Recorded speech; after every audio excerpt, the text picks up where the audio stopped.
से सटे गुरुग्राम में कोरोना के मामले लगातार बढ़ते जा रहे हैं। अब हर रोज 200 से ज़्यादा मामले निकल रहे हैं कोरोना के।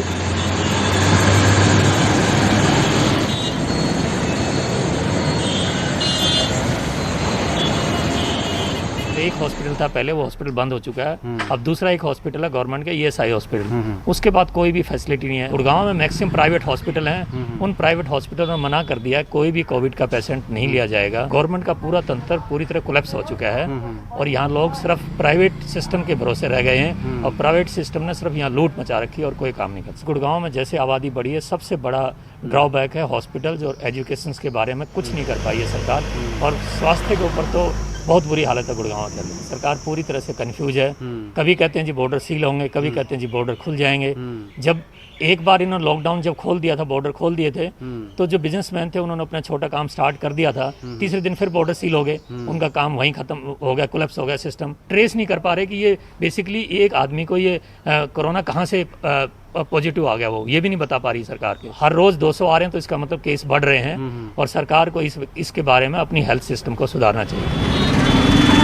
लॉकडाउन को जो खोला गया है वो इतना जल्दी और इतना ज़्यादा खोल दिया गया है कि लोगों ने सड़कों के ऊपर इधर उधर बहुत ज़्यादा भीड़ जमा करनी चालू कर दी है। गाइडलाइंस इतनी तेज़ी से चेंज होती हैं तो टेस्टिंग जो है वो पूरी तरह से नहीं हो पा रही।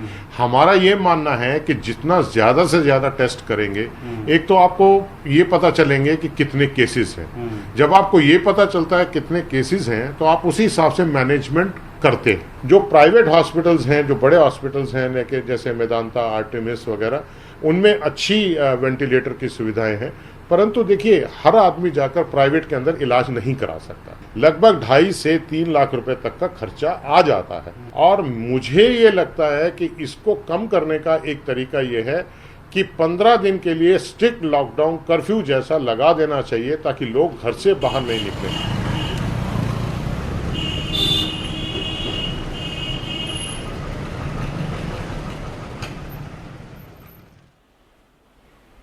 नमस्कार, मैं रवीश कुमार। आप देख रहे हैं देश की बात 6 से 7।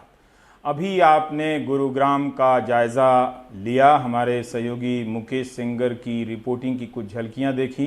हम आगे भी बात करेंगे, लेकिन उससे पहले पंजाब से आ रही इस खबर के बहाने सरकारी योजनाओं और नीतियों को बनाते समय जिस तरह से सनक की भूमिका बढ़ती जा रही है, उसका उल्लेख करना चाहता हूं। सबको ये फितूर चढ़ा हुआ है कि इस देश में जिसके आधे लोगों के पास खाने के लिए पैसे नहीं हैं, स्मार्टफोन पहुंच गया है तो हर बात में हर चीज ऑनलाइन कर दी जाए। आपने देखा कि केरल में एक लड़की ने स्मार्टफोन ना होने के कारण, ऑनलाइन एजुकेशन से पिछड़ने के कारण उसने आत्महत्या कर ली। अब यह खबर पंजाब के मनसा से आ रही है कि रमनदीप कौर नाम की एक लड़की जो 11वीं की छात्रा हैं, उसने आत्महत्या कर ली। अब सरकार को समझ में आ रहा है कि पता किया जाए कि किस छात्र के पास कि स्मार्टफोन है या नहीं है। तो इसलिए मैंने कहा कि अब आजकल अफसरान जो हैं वो सनक के शिकार हो गए हैं कि उनको कुछ प्रचार, ऐप, ये सब मीम, इन्हीं सब के फोटो में उनको भारत दिखाई देने लगा है। अब आते हैं दिल्ली पर, गुरुग्राम पर भी आते हैं। दिल्ली के मुख्यमंत्री अरविंद केजरीवाल ने कहा है कि उनकी सरकार ने कुछ अच्छे काम भी किए हैं। 1900 लोगों को पिछले कुछ दिनों में भर्ती किया गया है और 100 लोगों को तकलीफ हुई होगी, वो ये मानते हैं। उनका कहना है कि जितनी भी शिकायतें हुई हैं उन कमियों को हमने दुरुस्त किया है। मीडिया को उन्होंने सैल्यूट भी किया है। अगर मुख्यमंत्री किसी भी तरीके से ये कह रहे हैं कि 1 या 2 स्टोरी को दिखाकर मीडिया ने बदनाम करने की कोशिश की, तो शायद उन्हें अपने विचारों में संशोधन करना चाहिए। क्यों करना चाहिए? कि अगर वो ये बात का श्रेय ले रहे हैं कि मीडिया ने अगर ऐप में कमी की शिकायतें दिखाई तो उन्होंने ठीक कर लिया, यानी उनकी सरकार सुन रही है, देख रही है, कर रही है, तो उन्हें इस बात का भी श्रेय देना चाहिए कि इसकी नौबत तब आई जब इन्हीं 5-6 लोगों ने, जिनके परिजनों की मौत हो गई, उन्होंने मीडिया का दरवाजा खटखटाया कि अस्पताल वाले कुछ और बोल रहे हैं, ऐप वाले कुछ और बोल रहे हैं। मीडिया ने वही बात दिखाई। इसलिए जिन लोगों ने आवाज उठाई उनका श्रेय दिया जाना चाहिए। ठीक ही उन्होंने मीडिया को सैल्यूट किया है, लेकिन इसके बहाने ये जो 10-5 स्टोरी है इसको 10-5 बता के खारिज नहीं किया जाना चाहिए। अब दूसरी बात यह है कि अरविंद केजरीवाल कहते हैं कि 31 जुलाई तक दिल्ली में 1 लाख बेड की जरूरत पड़ेगी।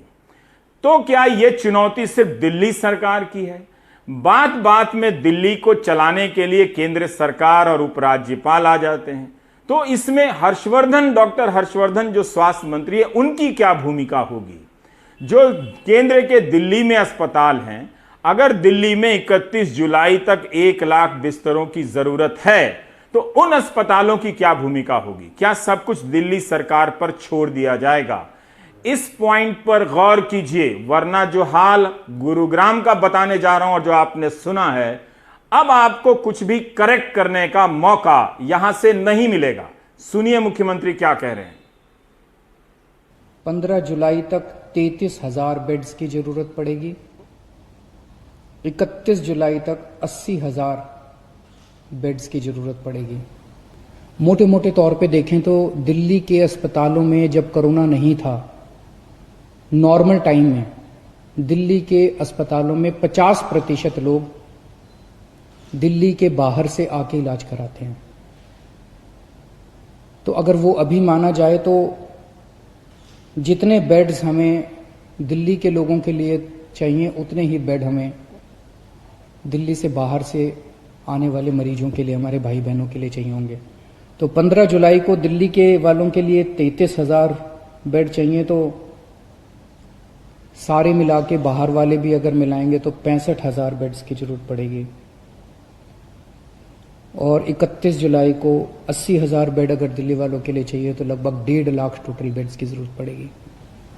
बहुत ज़्यादा बड़ी चुनौती है, आसान काम नहीं है, लेकिन इतना मैं कह सकता हूं कि हम पूरी कोशिश करेंगे, तन मन धन जो बन सकेगा।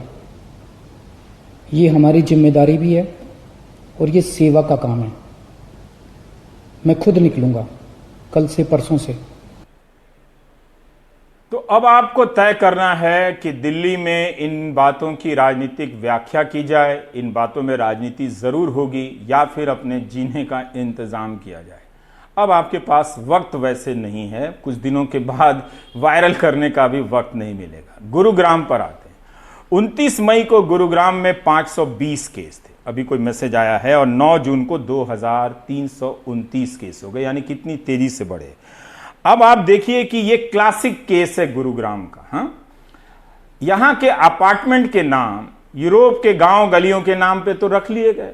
लोगों ने ध्यान तक नहीं दिया कि जहां की इलाके में रहते हुए अपनी अमीरी का गुणगान कर रहे हैं, सेल में अपना बरमूडा खरीद कर कूल लग रहे हैं लोग, उस शहर में सरकारी अस्पताल सिर्फ एक है। उसकी क्या हालत है अभी हम नहीं जानते हैं। 250 प्राइवेट अस्पताल है। गुरुग्राम में जिस तरह से संख्या बढ़ती जा रही है वो चिंता की बात है। 11 लोगों की यहां पर मौत हुई है। मंगलवार शाम के बुलेटिन में हरियाणा में 4,970 सैंपल वेटिंग थे। मुकेश ने बताया कि यहां पर लैब में सैंपल लिए जा रहे हैं, लेकिन टेस्ट के लिए पीजीआई रोहतक भेजे जा रहे हैं। एक ESISC जो मजदूरों के लिए उनके बजट से अस्पताल बनता है, उसे भी कोविड अस्पताल बनाया गया, लेकिन मूल उसको छोड़ दें तो सिर्फ एक ही है जिला का जो अस्पताल है वो सरकारी अस्पताल है। अगर आप देखें कि ESIS जो गुरुग्राम का अस्पताल है वहां 72 डॉक्टर हैं, 92 नर्स हैं। क्या ये संख्या पर्याप्त होगी?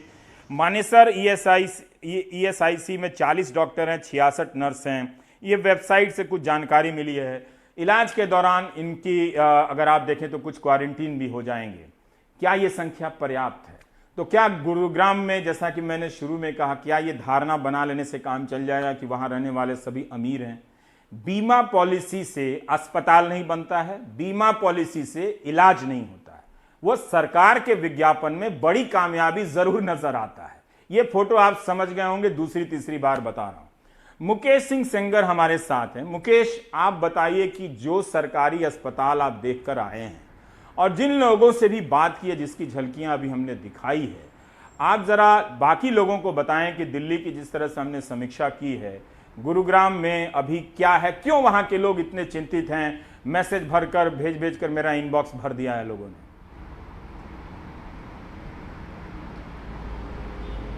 देखिए रवीश जी, गुरुग्राम को सपनों का शहर कहते हैं। सपनों का शहर इसलिए कहते हैं कि यहाँ पर बड़े बड़े मॉल्स हैं, क्लब हैं, मल्टीनेशनल कंपनियाँ हैं और चमचमाती हुई सड़कें हैं जहाँ पर मैं खड़ा हूँ। लेकिन इस शहर में 30 लाख की आबादी वाले इस शहर में अब लोगों के सपने टूट रहे हैं और इसलिए टूट रहे हैं कि यहाँ पर कोरोना के मामले लगातार बढ़ते जा रहे हैं। अगर हम पिछले 9 दिनों की बात करें तो यहाँ करीब 1500 मामले बढ़े हैं। कुल मामले 2300 से ऊपर निकल गए हैं, जिनमें 9 लोगों की मौत हो गई है। आज सुबह से मैं गुरुग्राम में हूँ, मैंने बहुत सारे लोगों से बात की है और जानकारी ये मिली है कि पूरे शहर में, यानी कि पूरे ज़िले की बात करूँ मैं, तो केवल एक सरकारी हॉस्पिटल है जिसका नाम है सिविल हॉस्पिटल, और इस अस्पताल में 60 डॉक्टर हैं और करीब 80 नर्सें हैं। इसके अलावा इस पूरे शहर में कोई भी गवर्नमेंट का हॉस्पिटल नहीं है। लोग डिपेंडेंट हैं प्राइवेट हॉस्पिटल्स में, और प्राइवेट हॉस्पिटल्स में किस तरह से इलाज के नाम पर पैसे वसूले जाते हैं ये हम सबको मालूम है, और किस तरह से लोग यहाँ परेशान हो रहे हैं ये भी सबको अंदाज़ा होगा, क्योंकि प्राइवेट अस्पतालों में बहुत ज़्यादा बिल आता है, इसलिए लोग वहाँ नहीं जा रहे हैं। सरकारी अस्पताल में केवल 15 बेड हैं। जो कोविड के मरीज़ हैं उनके लिए यहाँ पर केवल 15 बेड हैं। बाकी जो ESIC हॉस्पिटल है वहाँ पर 140 बेड हैं, और जो मानेसर में एक हॉस्पिटल प्राइवेट बनाया गया है कोविड के मरीजों के लिए, वहाँ पर भी 140 बेड हैं। तो कुल मिलाकर सरकारी अस्पतालों में यहाँ पर करीब 300 बेड हैं, जबकि 2300 से ऊपर मरीज़ अब तक टोटल जो है वो हो चुके हैं कोरोना के। इसके अलावा जो सिविल हॉस्पिटल है वहाँ पर हालात ये हैं कि डॉक्टर तमाम डॉक्टर्स हैं उनको पेड़ों के नीचे बिठाया गया है। पेड़ों के नीचे वो OPD चला रहे हैं, क्योंकि कोविड के अलावा जो बाकी मरीज आते हैं उनको वो लोग पेड़ों के नीचे इस तपती हुई गर्मी में मरीजों को देख रहे हैं। उनका कहना यह है कि एक तो अंदर स्पेस नहीं है और अंदर कोरोना से संक्रमित होने का खतरा बहुत ज़्यादा है, इसलिए यहाँ पर पेड़ों के नीचे 7 OPD बना दी गई हैं, जहाँ पर महिला डॉक्टर, पुरुष डॉक्टर बैठे हैं और वहीं पर मरीजों का इलाज कर रहे हैं। तो कुल मिलाकर यहाँ की हालत ये है कि एक ही हॉस्पिटल है और उसी के सहारे पूरा शहर चल रहा है। लेकिन जो पैसे वाले लोग हैं वो ज़रूर प्राइवेट हॉस्पिटल में अपना इलाज करा सकते हैं, लेकिन जिसके पास पैसा नहीं है उसके लिए कोई रास्ता नहीं है, वो भटकता रहेगा, और इस तरह से एक बड़ी परेशानी यहाँ पर बनती जा रही है। और इसके अलावा एक चीज़ और है कि जो यहाँ पर सैम्पलिंग हो रही है कोरोना की टेस्टिंग की, केवल यहाँ पर सैंपल लिए जा रहे हैं, लेकिन यहाँ से सारे सैंपल PGI रोहतक भेज रहे हैं, वहाँ पर उनकी जांच होती है। गुरुग्राम में कोई भी सुविधा नहीं है कोरोना की जांच के लिए।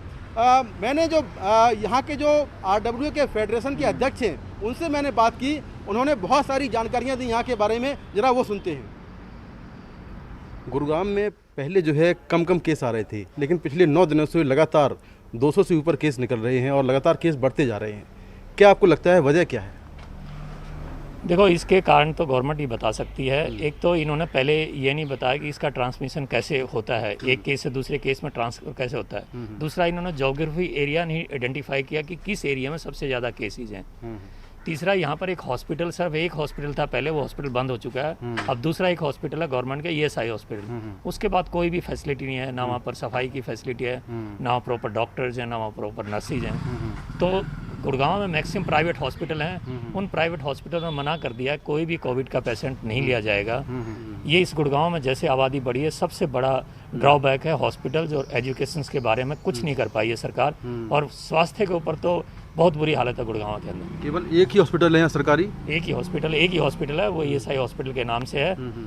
वो भी बहुत दूर है, जैसे न्यू गुड़गांव से देखिए तो यहाँ से 18 किलोमीटर दूर है। सरकार की तरफ से तो कोई अवेयरनेस नहीं है। इसके 3 सिस्टम है। सबसे पहले मास्क के बारे में बताया जाए, सोशल डिस्टेंसिंग बताया जाए, फिर हाथ धोने के बारे में।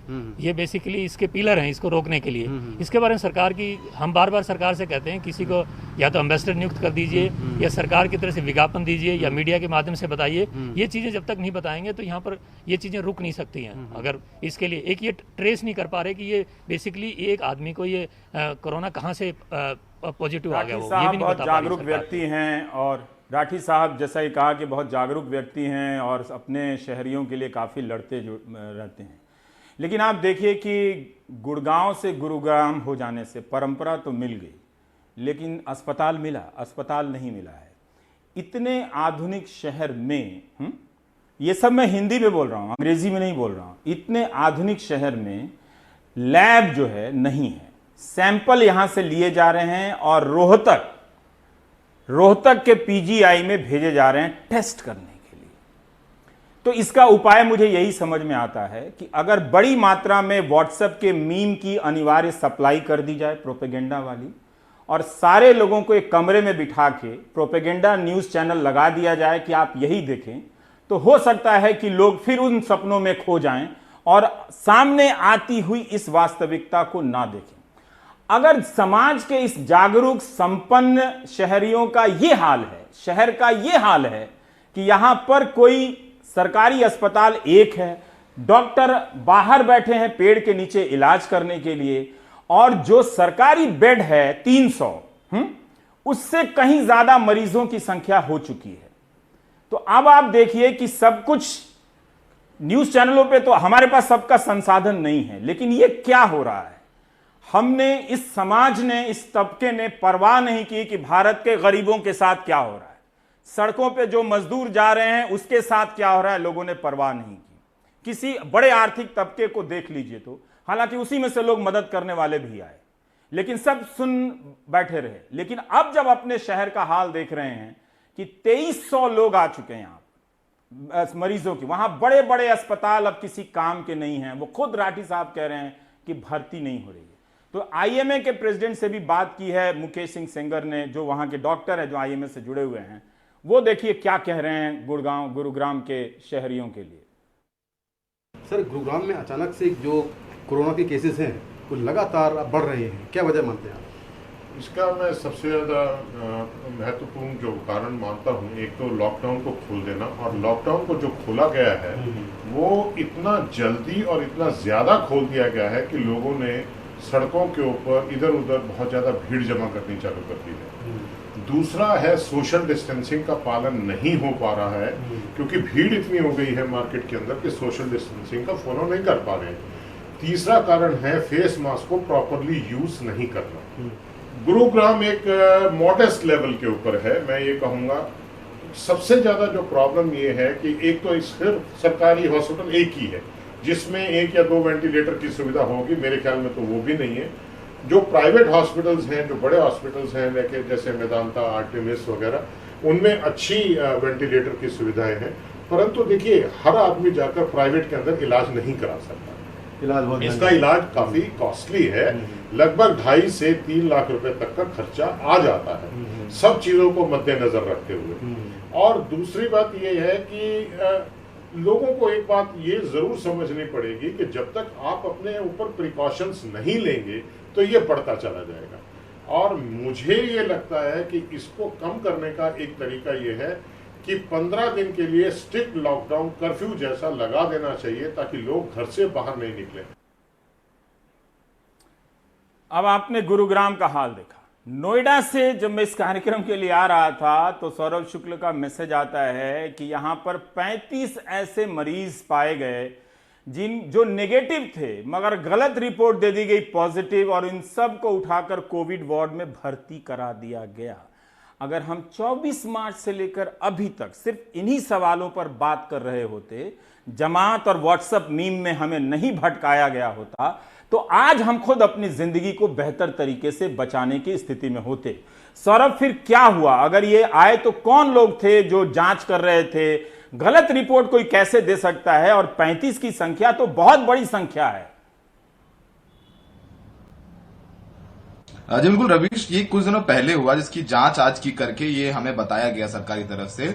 एक बहुत बड़ी समस्या यहाँ पर यह है कि अगर इंसान को कोई तकलीफ है और वो किसी प्राइवेट अस्पताल में जाता है कि मुझे भर्ती कर लो, तो उससे बोला जाता है कि आप पहले कोविड की रिपोर्ट करा के, टेस्ट करा करके आइए, तब हम आपको भर्ती करेंगे।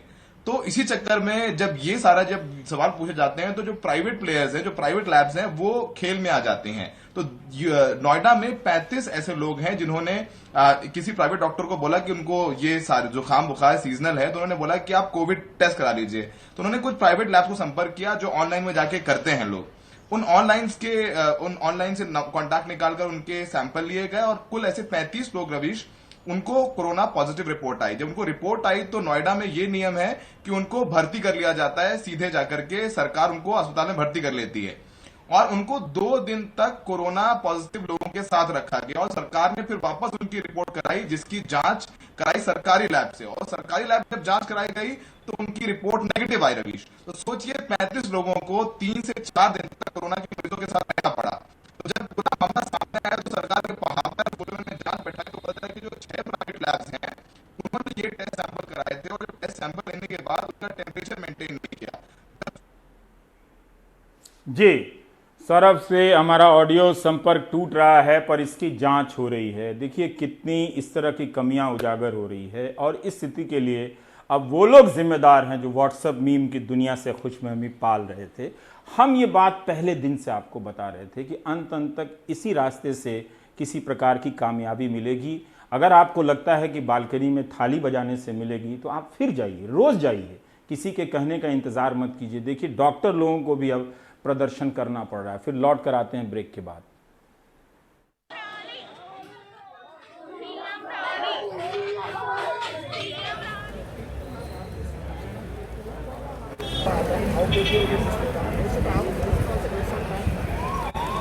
Yes.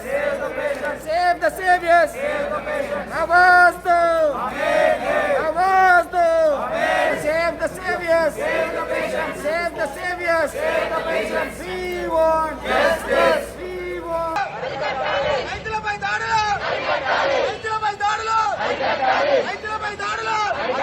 You want justice. We want justice. I want.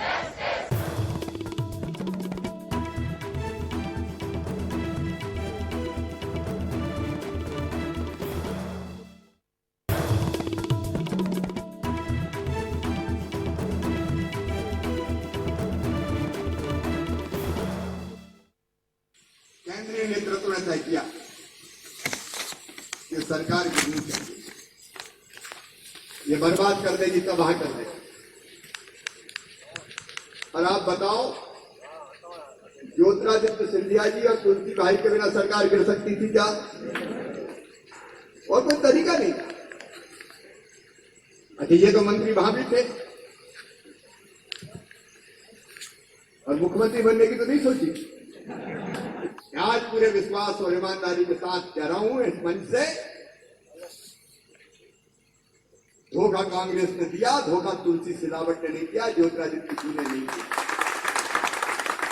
लेकिन आज ज्योतिरादित्य जी का और तुलसी भाई का मैं इसलिए स्वागत करता हूं कि भारतीय जनता पार्टी की सरकार बनाने के लिए मंत्री पद छोड़ के और अब हो रहे हैं चुनाव। तो ईमानदारी से बताओ, तुलसी अगर विधायक नहीं बने तो हम मुख्यमंत्री रहेंगे क्या? अरे जोर से बताओ, रहेंगे क्या? भाजपा की सरकार बचेगी क्या? तो आपको जो आपने गुरुग्राम, नोएडा या दिल्ली की स्थिति देख रहे हैं या देश भर की, आपको बार बार आज ना कभी कभी और सही फरवरी और मार्च के महीने में लौटकर जाना ही पड़ेगा कि हम क्या कर रहे थे। क्या केंद्रीय नेतृत्व यानी केंद्र सरकार उस वक्त मध्य प्रदेश में सरकार गिराने में व्यस्त था। 24 फरवरी को ट्रंप की रैली थी, वो तो व्यस्तता आपको मालूम ही है। खुद शिवराज सिंह चौहान कह रहे हैं केंद्रीय नेतृत्व चाहता है कि कमलनाथ की सरकार गिरा दी जाए। हम सब ये बात जानते भी हैं। अनुराग द्वारी जरा बताएंगे इस वीडियो का राजनीतिक महत्व और इसके आने से किस किस तरह की जानकारियां अनौपचारिक से अब औपचारिक हो जाती हैं। देखिए कई सारी बातें रवीश जी। पहला तो ये कि इसमें एक अपडेट ये है कि कांग्रेस ने कहा है इस ऑडियो वीडियो के बाहर आने के बाद कि विधि विशेषज्ञों से राय लेकर वो अब अदालत का दरवाजा खटखटा सकते हैं, राष्ट्रपति के पास भी जा सकते हैं। ये इस मायने में भी अहम है कि राज्य में 24 सीटों पर उपचुनाव बाकी हैं जो शायद संभवतः सितंबर में, लेकिन अभी कोरोना की वजह से हो सकता है कि वो आगे बढ़ जाए। लेकिन इसमें से अगर 8 से 9 सीटें भी बीजेपी उससे ज्यादा नहीं जीत पाती है तो सरकार मुश्किल में होगी। वहीं कांग्रेस अगर 15 सीटें जीत ले, ये गुणा भाग इस तरह का है, तो कांग्रेस एक तरह से वापस उसी पोजीशन में आ जाएगी जिस पोजीशन में किसी वक्त पर बीजेपी हुआ करती थी। तो इसके सियासी नफा नुकसान भी है। इस वक्त पर ऑडियो जबकि सरकार बन के 82 दिन हो गए हैं, कुछ लोग ये कह रहे हैं कि कहीं ये बीजेपी की अंतर्कलह तो नहीं है, क्योंकि ये याद रखना चाहिए कि अकेले शिवराज सिंह चौहान के मन में कुछ तो वजह थी कि एक रिकॉर्ड बनाया उन्होंने मंत्रिमंडल गठन का, और उसके बाद भी सिर्फ 5 मंत्री काम कर रहे हैं, अभी पूरी तरह से मंत्रिमंडल का गठन नहीं हुआ है। बहुत सारे पर अनुराग, इसमें शिवराज सिंह चौहान कह रहे हैं कि जी, पर इसमें तो शिवराज सिंह चौहान कह रहे हैं कि केंद्रीय नेतृत्व लगा हुआ है सरकार तोड़ने में, और ये भी बताइए कि वो ये कह रहे हैं कि बर्बाद कर देगी, छोड़ेगी नहीं, इसका क्या मतलब हो सकता है? क्या ये बड़ी बात नहीं है? हम राजनीति को छोड़ दें, कौन उन्हें भीतर से सेट करना चाहता है, पर क्या ये बड़ी बात नहीं है कि वो कह रहे हैं कि केंद्रीय नेतृत्व लगा हुआ है कि सरकार गिराओ वहां पर एक राज्य में? जी बिल्कुल, ये तो एक बहुत बड़ी बात है, लेकिन इस बात का एक प्रसंग था जब वो कह रहे थे कि बर्बाद कर देगी। वो इस संदर्भ में कह रहे थे कि बहुत सारी जो योजनाएं थी शिवराज सरकार की, जिसको कि कमलनाथ सरकार ने बंद कर दिया, और सरकार में ट्रांसफर पोस्टिंग के आरोप लगे, इस संदर्भ में वो बात उन्होंने कही। लेकिन इसी क्लिप में, चूंकि 10 मिनट की क्लिप है, आगे वो 7 मिनट के आसपास ये कहते सुने जाते हैं, जिसमें वो प्रधानमंत्री अमित शाह सबका नाम लेते हैं और ये कहते हैं ये चाहते थे सरकार गिर जाए। तो यकीनन इसके निहितार्थ बहुत ज्यादा है। उस वक्त पर जब देश कोरोना से लड़ाई लड़ रहा था, मध्य प्रदेश में एक अलग तरह की सियासी लड़ाई चल रही थी, और हमने सबको देखा आखिर परिणति क्या हुई है कि देश में लाखों लोग इस बीमारी से संक्रमित हो चुके हैं और कईयों की मौत हो चुकी है। मध्य प्रदेश में भी आंकड़े भयावह हैं। जी भयावह हैं। अनुराग लगातार बता रहे हैं, तो शिवराज सिंह चौहान खुद ही बता रहे हैं कि प्रधानमंत्री मोदी और अमित शाह चाहते हैं कि सरकार वहां गिर जाए। ये लोकतंत्र में होता है, लेकिन तब नहीं होना चाहिए जब आप सबकी जिंदगी इस तरह की इस स्थिति में आने वाली हो कि अस्पताल नहीं मिलेंगे, लोग एम्बुलेंस में मर जाएंगे। इसका इंतज़ाम बेहतर तरीके से करना चाहिए था। लेकिन एक बात एम्स के जो परीक्षा हो रही है पोस्ट ग्रेजुएशन की, वो और ज़्यादा समझ में आई कि एक डॉक्टर ने रायपुर से लिखा कि वो कोविड अस्पताल में काम करती है, जूनियर डॉक्टर है। अब उसे 11 जून को परीक्षा देनी है। इसके लिए वो 700 किलोमीटर की यात्रा करेगी। फिर उसे एक और पीजी का एग्ज़ाम, जो पीजीआई चंडीगढ़ है, एक जिपमेर है, उसका इम्तहान देने के लिए एक 650 किलोमीटर की यात्रा कर भोपाल जाएगी। एक इम्तहान के लिए वो 700 किलोमीटर की यात्रा कर दिल्ली आएगी, और एम्स का जो है वो 30 किलोमीटर के आसपास वहीं कहीं रायपुर में होगा, माफ़ कीजिएगा, वो देने आएगी। इस तरह से बहुत सारे डॉक्टर संक्रमित हैं, उनका 1 साल की तैयारी छूट जाएगी। एम्स ने ये परीक्षा रद्द नहीं की, चंडीगढ़ पीजीआई ने परीक्षा रद्द नहीं की। इस वक्त आप देखिए कि डॉक्टरों पर हम किस प्रकार की मानसिक परेशानी लाद रहे हैं। कायदे से ये बात एम्स के रजिस्ट्रार को समझ जानी चाहिए थी, उनके निदेशक को ये बात समझनी चाहिए थी कि वो खुद भी जानते हैं एक बेहतर डॉक्टर के तौर पे कि 4-4 महीने से जो अस्पताल में दिन रात की ड्यूटी दे रहा है, एक तरह के तनाव की स्थिति में है, क्या उससे इस वक्त परीक्षा लिया जाना चाहिए था? क्या कुछ दिनों के बाद नहीं हो सकता था? इतनी यात्राएं करें और एक हॉल में बैठें। इसी तरह से वो नीट की परीक्षा वाले भी कह रहे हैं। तो अब ऑनलाइन भी एक्सपोज हो गया, हमारा हॉस्पिटल तो एक्सपोज हो ही गया, ये जो ऑनलाइन डिजिटल फिजिटल था ये सब एक्सपोज हो गया, क्योंकि एम्स की परीक्षा ऑनलाइन है। ऑनलाइन परीक्षा देने के लिए आपको परीक्षा केंद्र पर जाना पड़ रहा है। आपको 30 किलोमीटर 25 किलोमीटर की यात्राएं तय कर रही हैं, ऑफलाइन चल के ऑनलाइन का इम्तहान देने जा रहे हैं। ऑनलाइन का यही मतलब होना चाहिए था कि आप अपने लैपटॉप से दे दें, लेकिन ये अब नहीं है। लेकिन ये इसलिए ये बात बतानी ज़रूरी थी। आपने देखा कि मध्य प्रदेश में किस तरह से सरकार गिराने का खेल हुआ, लेकिन अच्छा होता कि इतने दिनों में हम कॉन्टैक्ट ट्रेसिंग, अस्पताल, बिस्तर, इन सब के इंतज़ामों पर ध्यान देते और राजनीति करने का मौका नहीं ढूंढते। लेकिन वो वक्त हमने गंवा दिया, 70-80 दिनों का। ब्रेक लेते हैं। रतलाम में कुछ मजदूर लौट कर आए हैं, ये भी प्रक्रिया साथ साथ चलेगी। कुछ लोग मनरेगा के लिए भी लग गए हैं, वहाँ भी काम नहीं मिल रहा है, उसके भी समस्याएं आती रहेंगी। ये देखिए, फिर हम ब्रेक से लौट कर आते हैं आपके पास।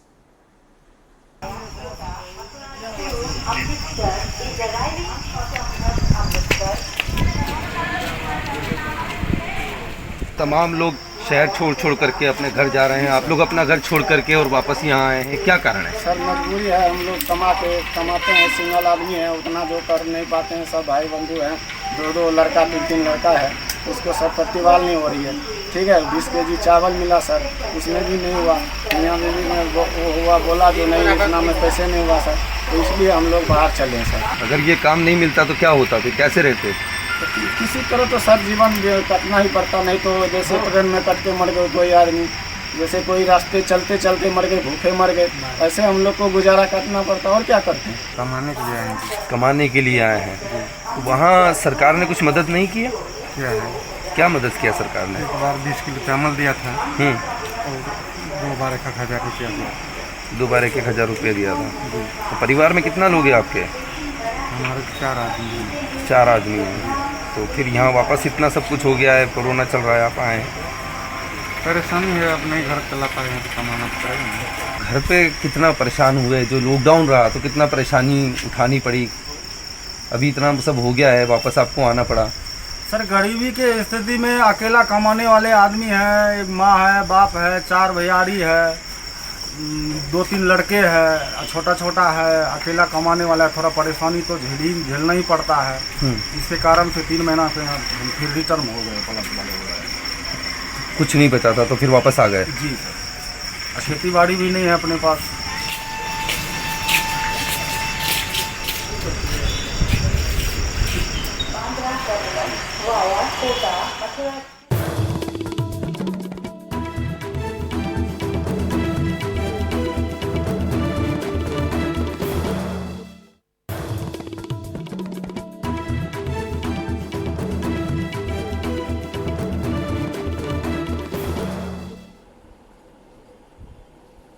असम के तिनसुकिया से बहुत लोग इस बात को लेकर सवाल उठा रहे हैं कि तेल के कुएं में इतनी भयानक आग लगी है, फिर भी इस पर बात नहीं हो रही है। हमारे साथ रतनदीप है। रतनदीप, आप बताएं कि वहाँ ये तस्वीरें ये तो पुरानी हैं, कल रात की हैं, पर फिर भी हम जानना चाहते हैं कि इस वक्त क्या पोजीशन है, और यह भी कहा जा रहा है कि वहाँ वाइल्ड लाइफ सेंचुरी है, उसे कितना नुकसान हुआ हो सकता है।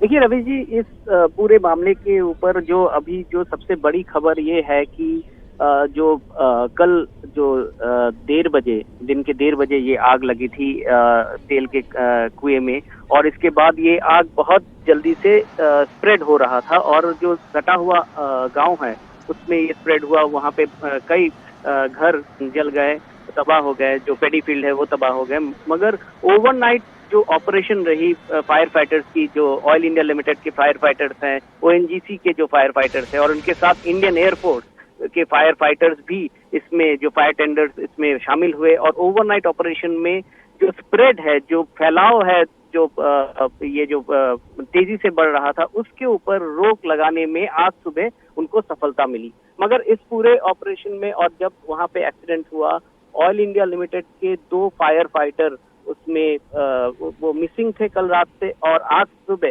NDRF ने एक ऑपरेशन किया, जो तेल का कुआं है उसके सटा हुआ जो वेटलैंड है, वहां से उन दोनों का शव बरामद हुआ है। इस इंसिडेंट में 2 लोगों की जान गई है, अभी तक 4 लोग इंजर्ड हैं। मगर जो अच्छी बात यह है कि क्योंकि 27 मई को यहाँ पे जो कुएं का जो ऑयल वेल का ब्लो आउट हुआ था, इसके बाद से ही यहाँ पे लोगों को ऑयल इंडिया ने इवैक्यूएट कर लिया था, और उनको लेके 12 डिफरेंट रिलीफ कैंप में उनको रखा था। तो जो जान की क्षति और भी ज्यादा हो सकती थी, मगर क्योंकि लोगों को इवैक्यूएट कर लिया गया है, तो लोग जान से तो बच गए हैं, मगर प्रॉपर्टी, गांव वालों की प्रॉपर्टी का बहुत डिस्ट्रॉय हुए हैं। इसका आंकलन अभी भी नहीं हो पाया है। मगर इससे भी जो बड़ी बात है ये है कि जो कुआं है उसमें जो आग लगी हुई है वो अभी भी जल रही है, अभी भी सिचुएशन ग्रिम है। उसके ऊपर काबू पाने के लिए सिंगापुर से एक्सपर्ट टीम बुलाई गई है, अलर्ट इंटरनेशनल के, और ये जो एक्सपर्ट टीम है उन्होंने जो लोकेशन है उसका मुआयना किया है, उसका रेकी किया है, और इसके बाद उन्होंने ये कहा है कि 4 हफ्ते लगेंगे इस पूरे आग के ऊपर पहले काबू पाने पर पा पाएंगे वो, इसके बाद ही वो जो गैस लीक हो रहा है उसको कैप कर पाएंगे। जी,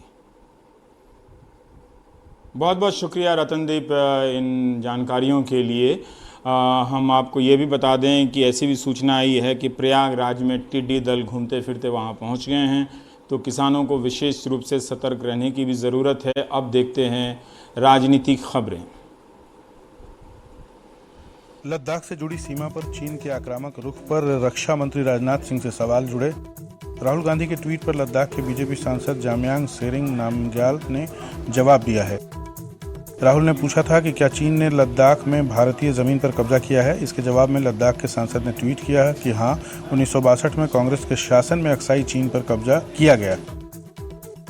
2008 में यूपीए के शासन में चुमूर इलाके में 2 जगहों पर कब्जा किया। 2008 में चीन ने डेमजॉक में जोरावर फोर्ट को तोड़ा और 2012 में वहां अपना ऑब्जर्वेशन पॉइंट बनाया।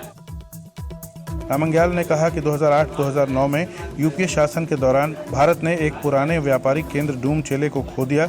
लद्दाख के सांसद ने अपनी बात के समर्थन में कई नक्शे भी दिखाए। कोरोना संकट के दौरान पिछले 84 दिन से अपने सरकारी बंगले से ही काम कर रहे बिहार के मुख्यमंत्री नीतीश कुमार कल के कैबिनेट बैठक के लिए बंगले से बाहर निकले। बंगले से कुछ मीटर की दूरी पर अपने सरकारी कार्यालय में उन्होंने कैबिनेट बैठक बुलाई थी।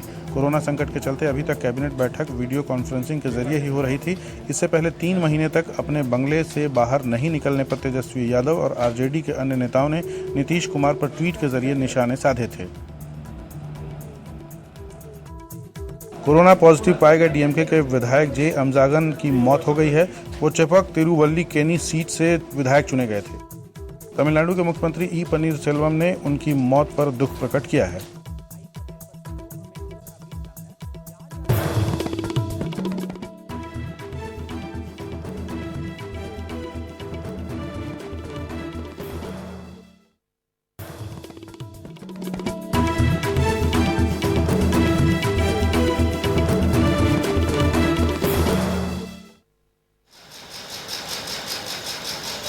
कौन सा सांप बोलते हैं इसको? दुबई बोलते हैं गाँव में। दुबई बोलते हैं इसको? हाँ जी। ये वो प्रजाति है आजकल जो दिख नहीं रही है, विलुप्त होती जा रही है। ये कहते हैं कि 6 महीने एक साइड को चलती है, 6 महीने एक साइड को चलती है, तो वो बोलते हैं।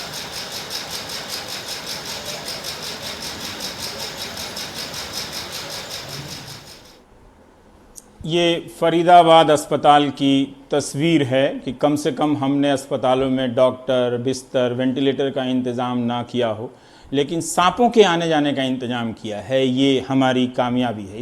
इस खुशी में आप ताली या थाली बजा सकते हैं इच्छानुसार।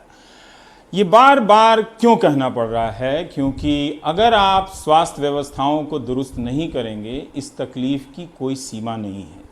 साधन और संपर्क का महत्व समाप्त हो चुका है। रीता मल वित्त मंत्रालय की एक सीनियर अधिकारी हैं, उन्हें कोविड-19 है। फेसबुक पर वो रोज़ अपनी डायरी लिखती हैं।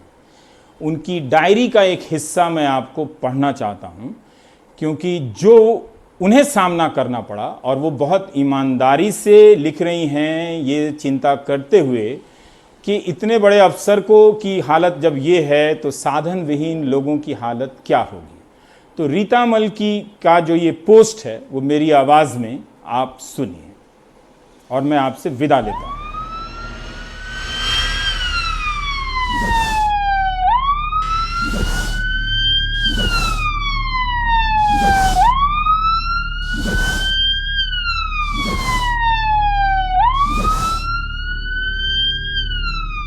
मुझे पूरा यकीन है कि जिन लोगों को पता है कि मेरी ज़िंदगी में क्या चल रहा है, वो आज की डायरी पढ़कर थोड़ा सा चौंकेंगे और अपने पाठकों के पास पहुंचने के तरीके से उनको थोड़ा अजीब भी लगेगा। आज मैं अपनी पॉजिटिविटी या अपनी लड़ने की क्षमता का महिमा मंडन नहीं करने जा रही हूँ, बल्कि आज मैं अपने पिछले 24 घंटों के अनुभवों के बारे में लिखने जा रही हूँ। जैसा कि आप सबको पता होगा कि 29 मई को मैं और मेरे पति कोविड पॉजिटिव पाए गए।